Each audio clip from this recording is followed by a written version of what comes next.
We are in Ruth chapter 1, so you can go ahead and turn there, Ruth chapter 1. And we've made it down to verses 8 and 9 in Ruth chapter 1. And as just a way of review, let's just review what's happened so far. We've been introduced into 6 different characters or 6 different individuals. Now there's something I do want to point out to us. As we read the book of Ruth, these people are real. They are no longer alive, but these people are real. They lived upon the face of the earth. They walked upon the face of this earth. They existed on this earth. And that's important for us to notice as we think about the topic that's at hand in the book of Ruth. Now, we've been introduced to 6 individuals. 3 of those individuals have since, verse 8, have since the time we made it to here, passed away. A father and 2 sons. And that leaves a mother and 2 daughters-in-law.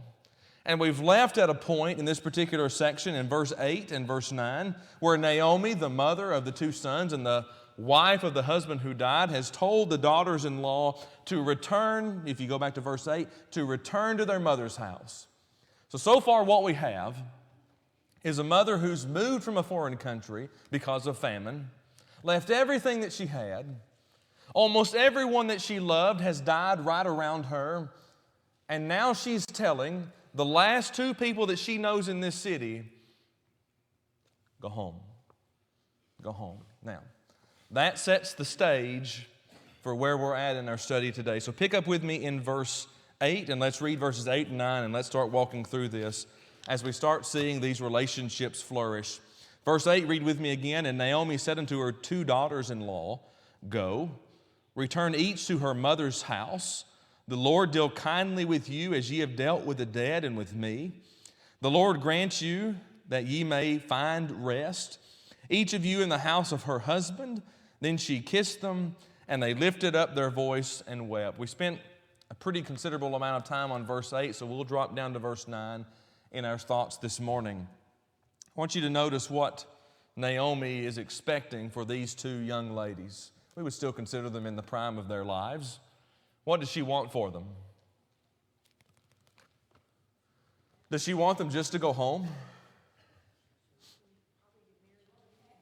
Happiness. She wants them to get married again. I think we're seeing a connection here, don't you? What is connected to happiness in the book of Ruth? Love, marriage. So here these 2 individuals. Now let's recap this just quickly. I want you to see some things in verse 8 that apply to verse 9. These 2 individuals which just had to deal kindly at the end of verse 8, kindly with the dead. They had just both lost their husbands. They had just went through all the process, as we talked about last week, of burying their husbands. And now look at what Naomi tells them. Go and find happiness. How would we react to such information? How would we respond to such information? I think be scared would be a grand theme in verses 8 and 9. There's a lot of fear in verse 8 and 9. Number 1, you've got Naomi who's preparing to go home. She's setting her face back toward her home. But you've also got these other 2 girls who are in the prime of their lives, who are being told to go home and find happiness at the peak of sorrow. Go home and find happiness. Kick over with me into verse 10 and let's see some things that happened here. Well, I want to notice one thing in verse 9 before we move on. Look at the very last logical phrase in verse 9, beginning with, Then she kissed them, and they lifted up their voice and wept. Why do they weep? Why do they weep? I want to say that too. I think that's exactly right. Tears of happiness. But I think there's something else happening at the moment, don't you? Can there be tears of happiness and tears of great sorrow at the same time? I think that's what's happening here.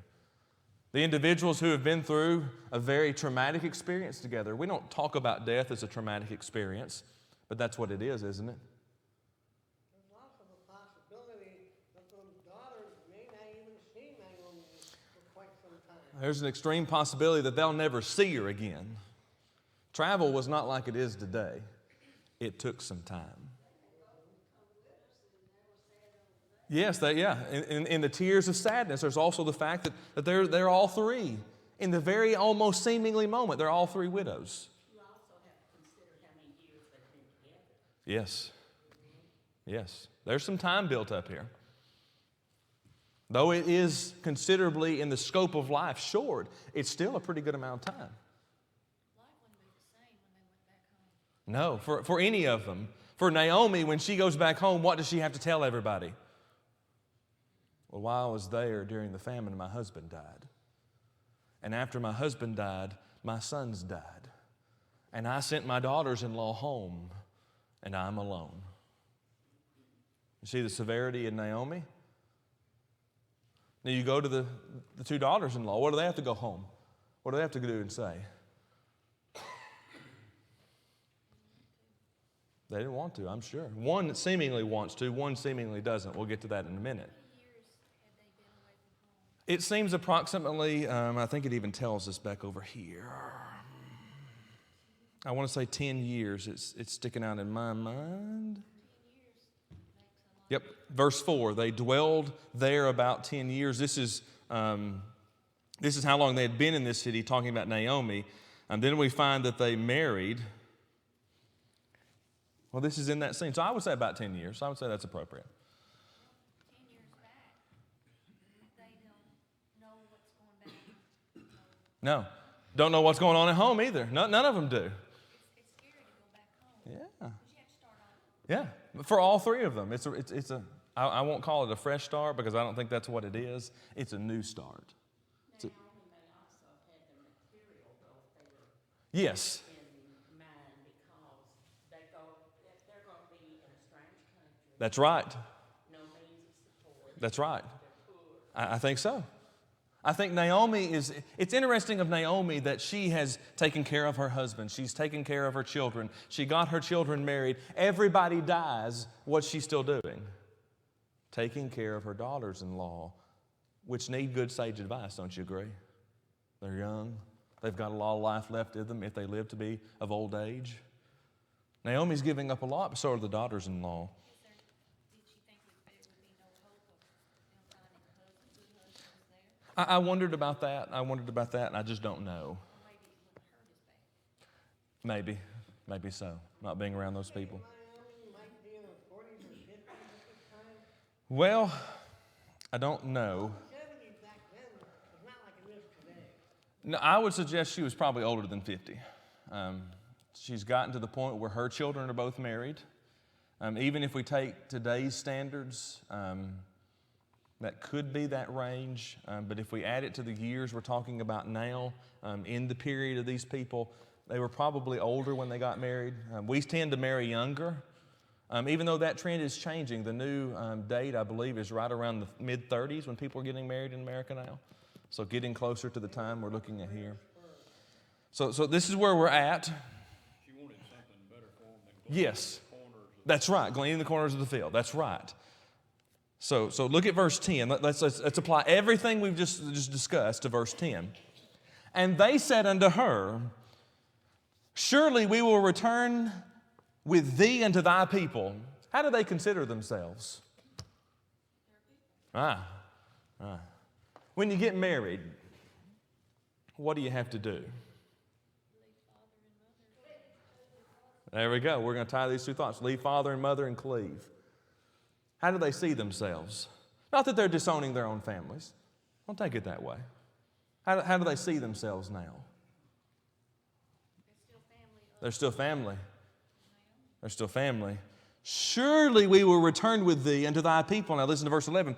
Naomi said, turn again, my daughters. Look at how Naomi talks to them. My daughters, why will ye go with me?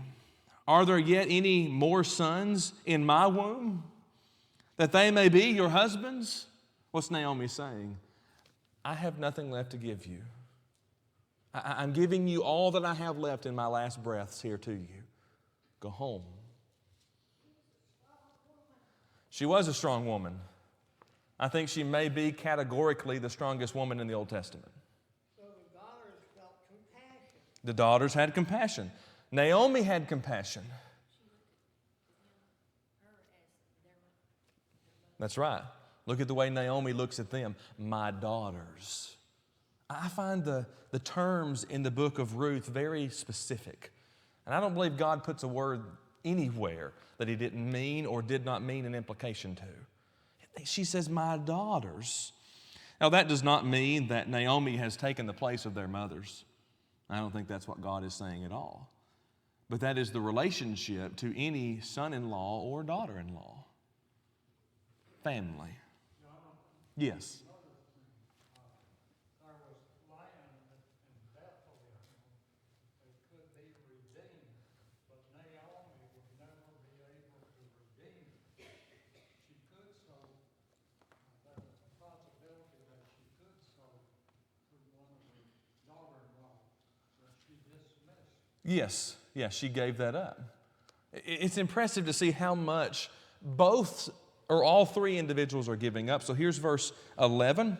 I don't have anything else to give you. Verse 12. Turn again. Here's the plea again. Turn again. Now listen to this. My daughters, go your way, for I am too old to have a husband. If I should say I have hope, if I should have a husband also tonight and should also bear sons, would ye tarry for them till they were grown? Would ye stay for them from having husbands? Nay, my daughters, for it grieveth me much for your sakes that the hand of the Lord is gone out against me. What does Naomi mean by saying the hand of the Lord is gone out against me? She's lost her sons and she can't give birth to anymore. Yeah. So she feels like she has nothing to offer. She feels like she has nothing to offer. I think we see that in the text, but notice this. What has happened to Naomi? Yeah, tragedy. She would be what we would call she's in despair. And still traumatized. I would say so. I would say so. So Ruth and Orpah have stated their desire to go to Israel with Naomi. Naomi has pleaded for them to return back to their families, even though she's telling them, my daughters, my daughters. Even if she was still young to bear more sons, would they be able to wait for them to be their husbands? When Naomi and her husband left Israel was physically and spiritually polished. Yes. She had heard that the family Yes. That's right. So she has. Where does Naomi see her hope? It's not in a husband. Naomi puts the hope of her daughters-in-laws and husbands. Where does Naomi see her hope? Back in her homeland. Back with God's people, back in what we would aptly call at this time God's land. Now, is Jehovah God, the term that's being described here with the Lord's hands against me, is he her enemy? No. I don't think that's what she's saying at all, is she? I think what she's saying is the natural progression of time is against her. She wasn't ready for them to die. No, she wasn't. That's what she feels. Yes. Many times when even we lose our loved ones, we're almost angry. And many times we may be angry. Look at Job. Was he in great distress? Yeah. Jonathan, she's pointing herself and her daughters back to their families. Yes. Where do you go when you have That's right. That's right. There's nowhere else for them to turn. They can't turn to their husbands. They can't turn to their father-in-law. Naomi cannot provide a home place, but home can. So Naomi's best wisdom here is time is against me, it's not against you. I don't believe at all verse 13 teaches us that God is against Naomi, despite her mistaking thoughts maybe that he may have been. Now look at verse 14. I want you to dive into 14 and 15 because these are connected together. Something interesting about these two ladies. Notice just the first connected two thoughts. And they lifted up their voice and wept again. Watch the emotion of verse 14. Heartbroken. Tragedy, despair. Now, I know we didn't come here this morning to talk about being heartbroken, to talk about tragedies, to talk about despair. But here's the reality. Has any person in this room felt that way? If you haven't, you will. That's the reaction. If you haven't, you will. And here, these individuals, and I want us to see this. If you go back up to the top, they lifted up their voices and wept. You get down to where we're at right now. Multiple occasions, they've lifted up their voices and wept. But what's significant about that? What is significant about that? They loved Naomi. Ruth and Orpah both loved Naomi, but there's something significant. They were still together. Now, they could have went to three corners of the earth and grieved alone, couldn't they? But what do they continually do? They continually lift up their voices and weep. Now, notice the continuation of verse 14. And Orpah kissed her mother-in-law. Now, listen to this. But Ruth clave unto her. What's the word clave mean? She wouldn't let go. She wouldn't let go. They continued to weep. Orpah has kissed Naomi in preparation to go back to her family. But Ruth is standing strong in her resolve to stay with her mother-in-law. Add verse 15 to this. And she had said, Behold, thy sister-in-law is gone back unto her people and unto her gods. Return after thy sister-in-law. Naomi realized when Orpah went back to her relatives, most likely she was going to go back to false gods. I find that a very interesting phrase in verse 15. Unto her gods. Names were important during biblical times. Ruth meant friendship, and Orpah meant stubborn. You ever met somebody that was stubborn?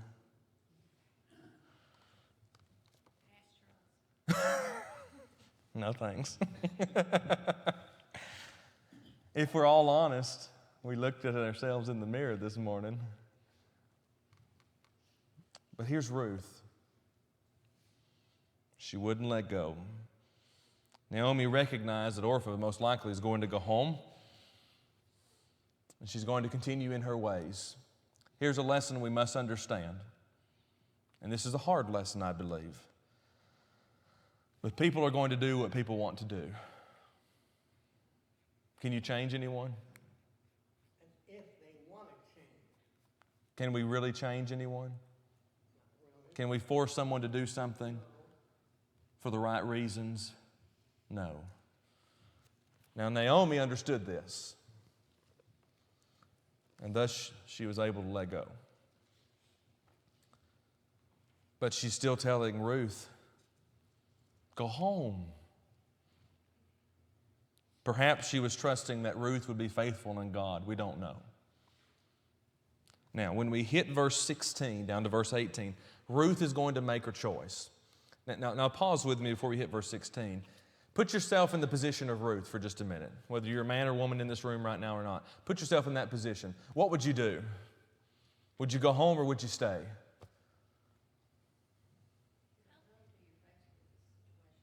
Exactly. I was hoping somebody would say that. That's true. That's true.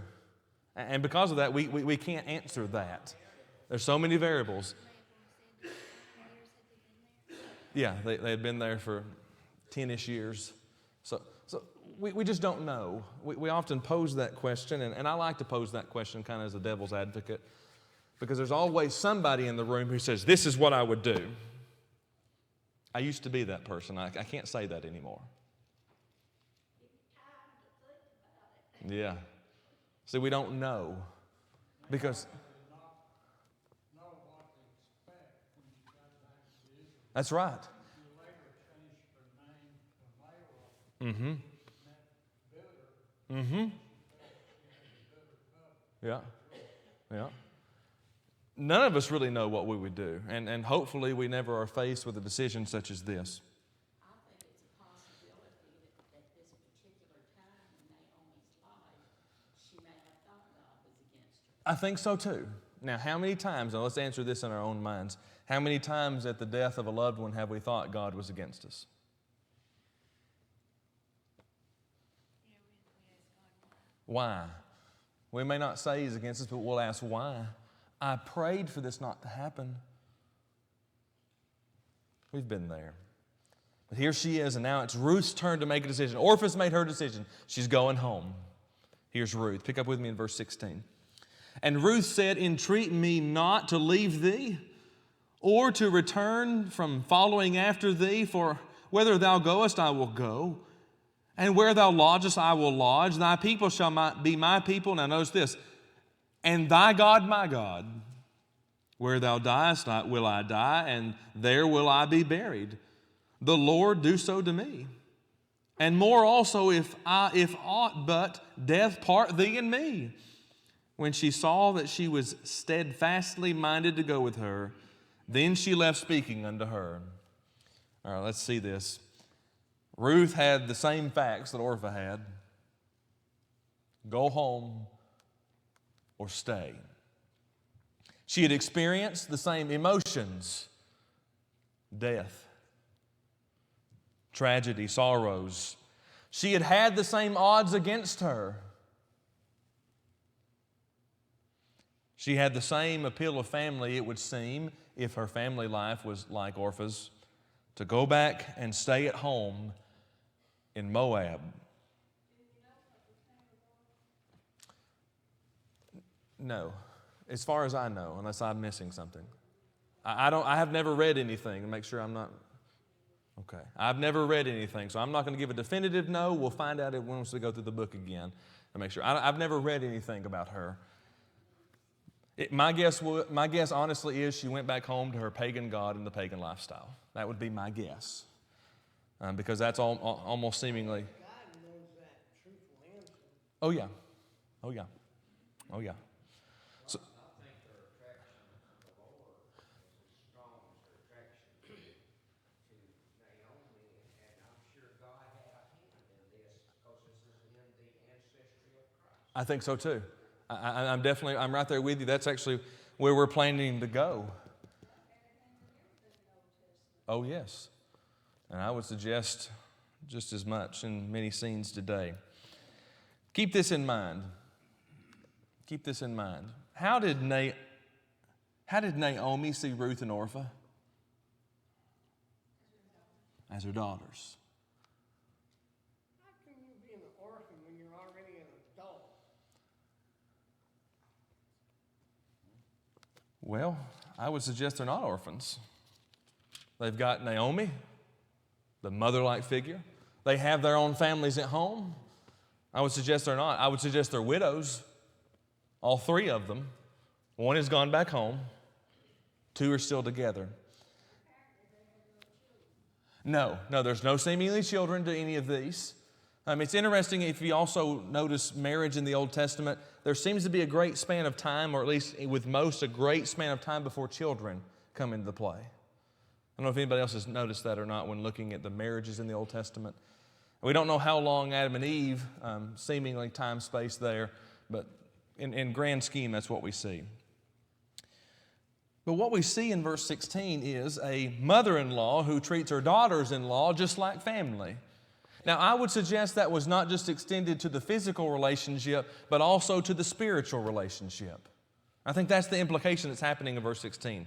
I think that's why Ruth can stand here and say, in the face of someone who had just departed to go back to the pagan lifestyle, because that's what Moab was. I think that's why she could say, your God would be my God. Because Naomi's God was most likely already Ruth's God. We don't read of any occasion of that, but that seems to be the occasion that's happening. People from Israel coming, they marry.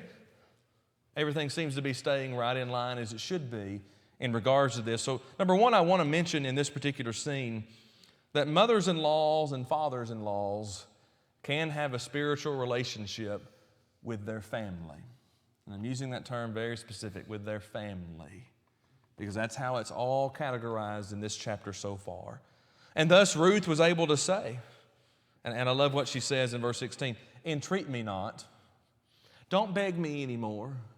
I've already made up my mind. I'm not going anywhere. And don't tell me if I follow you to return. One of the great lessons we can learn from this book is God is always caring for the Gentiles. That's right. That's right. God has always cared for all people, all of humanity. Some people like to look at the Old Testament and only see Israel. What other city did God send a preacher to, and he called it that great city? Nineveh. Did God care about the Gentile people, the non-Israelites? Of course so.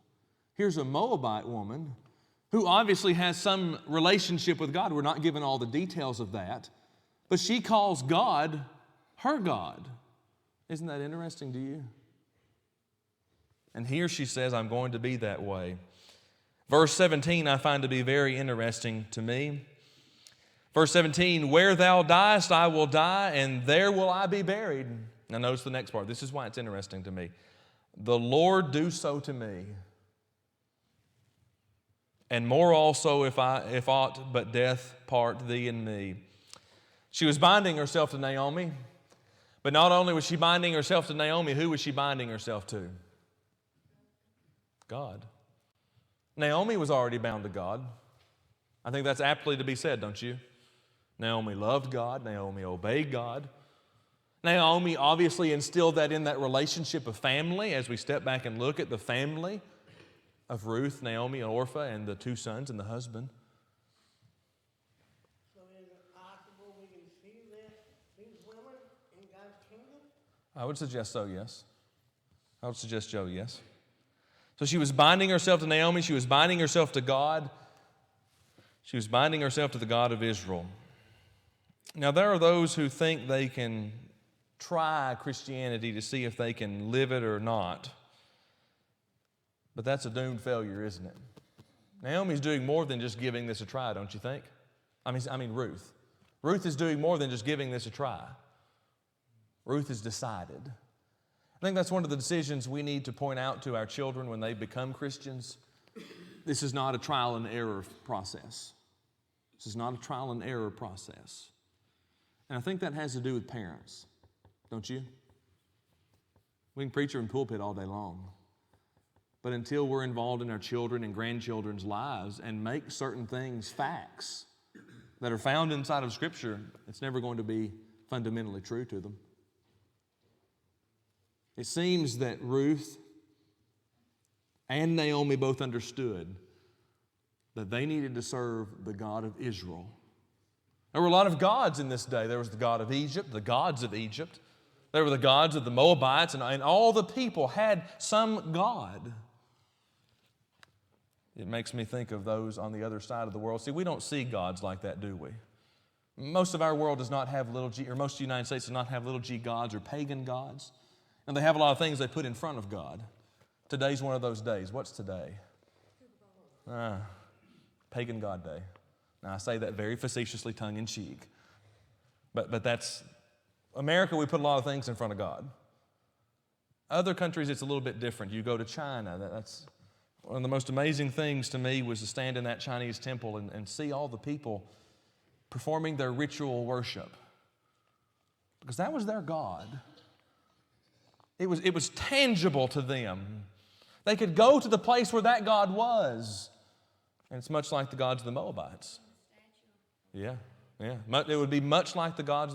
You go and read about the little g gods in the Old Testament, and in almost every occasion, I won't say this is true of every occasion, but in almost every occasion, there's some kind of statue or figure in which they go to worship.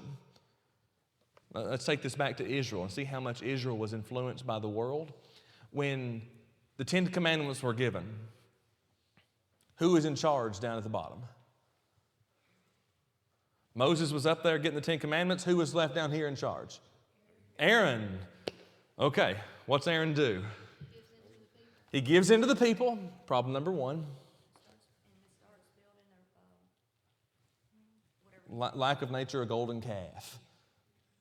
A tangible imagery in which could be worshiped. Oh, that's right. All that thing could do is just stand there. But Ruth sees something different in the God of Israel. Now that makes me ask a question. What do people see in the God of Christianity? How do we present the God of Christianity to our families? Or to our, and I'm going to include this in family, but I'm going to say it this way, to our daughter-in-laws and son-in-law. How do we create an image of the God of Christianity to our family? What do they see? Do they want to serve the gods of this country? Let's be honest, there are things that get put in front of God. Money, power. We can make a list as long as this day. We go to the world. You go to the Philippines. It's interesting to me that even there are great temples of worship where there's a statue in which is worship. You go through the history of people. Go to people like the Mayans. You hear a lot about the Mayan calendar and when it ended. Has everybody forgotten the first commandment? Thou shalt have no other gods before me. Well, it seems that most people have forgotten that God has said that. Don't you ever wonder about the mentality of the Israelites? I do. That, they watched Aaron make this, Uh-huh. and then they bow down to it. Yeah. They told him to make it. But what bothers me about that scenario is, don't we think we as the Lord's church do the same? Have there ever been occasions where the Lord's church knew it should do something but didn't because of pressures from someone or some group? The Israelites were living in Egypt for 400 years, and they believed and listened to their Egyptian gods, so they didn't know anything else. Why did they believe the Egyptian gods? Because they forgot the God. And that's our problem. If we're honest, every problem that happens in Christianity is just like the problems of the Old Testament. It's when we forget about God. They were learning with their eyes rather than their heart. Yes, learning with our eyes rather than our heart. That's good. That's a real good statement for this point in time. And matter of fact, just wait for the sermon. We're going to talk about the heart today. It says that Naomi changed her name to Mara, which means bitter. I think she felt bitter. Yeah. When she changed her name, I think she felt bitter. But in that unchristian-like to feel bitter, I mean, we all probably go through it. I don't think so at all. Doesn't mean she's unfaithful. Doesn't mean she's unfaithful. Doesn't mean that she's in essence blaming God. Because here's what it means to blame God: when we say it's His fault and never come back to Him. Well, I can see it bitter, just Yeah. feel that way. Yes. And she probably did feel bitter. Everything that she had, gone. One of her daughters-in-law, one of her family members went back to the pagan lifestyle. Now, not to diminish Ruth at all, but all she has left is Ruth. And in the reality, Ruth won't listen to what Naomi says. Even though I think Ruth was right. I think Ruth made the right decision. But look at all these things that are happening. But when we look at this particular scene, how do we, as parents and grandparents, husbands and fathers, father-in-law and mother-in-laws, how do we present God to those that are around us? It's obvious to me that it's not going to be 100% success rate, is it? Because we can't control everyone. And neither could Naomi control Orpah. Where'd Orpah go? Back to Moab. The only difference I see in Orpah and Ruth is that Orpah didn't love God. Yes, that's the only difference I see. Yeah, that's me too. Orpah was not in love with God. It was a heart problem. So how are you able to change a thick-headed person without striking up an argument? Illustration. How do you change someone? Number one, This book is the truth. Number one, you're not going to change anyone. You're not going to do it. I'm not going. There's nothing that we can say to do it, but there is something that God can say. Oh, yeah. Romans chapter 10, that's the entirety of that chapter. The gospel's the power unto salvation, God's words. It seems to me that the words that God had stated out of the mouths of Naomi and her husband most likely had a difference or an impact on Ruth. We're going to have to leave here at verse 17 and 18. And we're going to pick up in our discussion next week. We're going to pick up in about this particular area. We'll give some introduction in verses 17 and 18. And we'll pick up in verse 19 where these two individuals are going to come to Bethlehem. Going to come to Bethlehem. And they're going to be in this particular city. And we're going to see what happens to them. But what we're going to have to do from this point on, we finally hit it where these people are now leaving Moab, this area, and going back to Israel. We want to follow their faith from this point on. We've already really been doing that, but we want to see them in their decisions. We want to see how dependent on God they are. We want to see how they're going to stand with God, or are they going to fall against Him. We're going to see what they do in their lives, and what we'll have to do is make the practical application. Now, we can't put ourselves in the shoes of Ruth or Naomi. We can to a degree, but we can't get into those scenarios. We would love to say that we'd be faithful to God. We'd love to say that we'd go back to Israel. We'd love to say we'd be like Ruth and say, God will be my God. But right now we've not been faced with that. So, yes. We have in the library 2 copies of a book that's entitled 12 Extraordinary Women. And one of the women in the book Is Ruth. written by John MacArthur. He's not a member of the church, but Yes. He's a very prolific writer. I would suggest you to check that book out. But wait till I do it. Give me a chance. All right, we're going to end here. We'll pick back up. So what you're going to want to do for next week is just kind of review chapter 1 in your minds as we come to next week. Pick up to the end of the chapter, kind of get familiar with it, and we'll pick up there talking about Ruth and Naomi and the rest of their history. Thank you so much.